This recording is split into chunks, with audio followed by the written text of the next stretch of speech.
Dhuna nuk është burëri, dhuna nuk është forcë, dhuna nuk është traditë, dhuna është sëmundje. Dhe një sëmundje nëse nuk adresohet, në vend që të përmirësohet, do të përkeqësohet. Dhuna është prezente kudo. Ka një kosto jo vetëm private, por edhe publike. Është një faturë që gjithë ne e paguajmë, sepse një dorë e ngritur në familje do të thotë 10 debate më shumë në punë, 10 shpirtra më të lënduar në shkollë.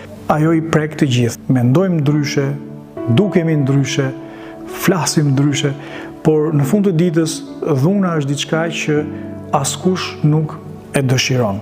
Dhe ne gjithë njerëzit duhet të dalim kundra saj. Ndaj edhe iniciativa e përbashkët e Kombeve të Bashkuara, le t'i japim fund dhunës me bazë gjinore, është një ndihmë e jashtëzakonshme për të adresuar problemin e dhunës.